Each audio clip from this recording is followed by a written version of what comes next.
இணைந்து ஜெபிப்போம். ஆண்டவரே, இயேசுவே, விண்ணகத்திலுள்ள என் தந்தையின் திருவுளத்தை நிறைவேற்றுபவரே, என் சகோதரரும் சகோதரியும் தாயும் ஆவார் என இன்றைய இறைவார்த்தை ஊடாக சிந்திக்க அழைக்கும் ஏசையா, நான் உமக்கு விருப்பமானதும் உம்முடைய திருவுளங்களை நிறைவேற்றும் அன்பு சகோதரனாக, அன்பு நண்பனாக வாழ கிருபை கூர்ந்தருளும்.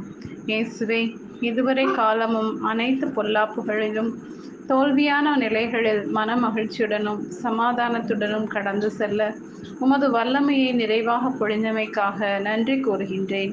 இயேசுவே, இனிவரும் காலங்களிலும் எல்லா சூழ்நிலைகளிலும் அதே நம்பிக்கையுடன் கடந்து உம்மில் வலுவுடைய அருள் தாரும். ஆண்டவரும் இயேசுவும் ஆகிய நீரே என்னுடைய எல்லா பிரச்சனைகள் தோல்விகளை சந்தியும்.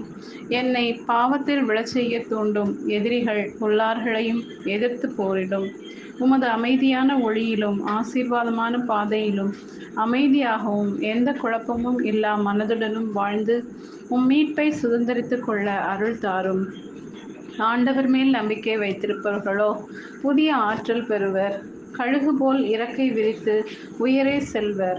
அவர்கள் ஓடுவர், களைப்படையார்; நடந்து செல்வர், சோர்வடையார் என்று வாக்கு தந்தவரே, நானும் நம்பிக்கை வழியாக கிறிஸ்தவ வாழ்வில் வலிமை பெறவும் அனைவருக்கும் முன்மாதிரியான வாழ்வு வாழவும் அருள் தர வேண்டுமென்று இயேசுவின் நாமத்தில் ஜெபிக்கிறேன். ஆமென்.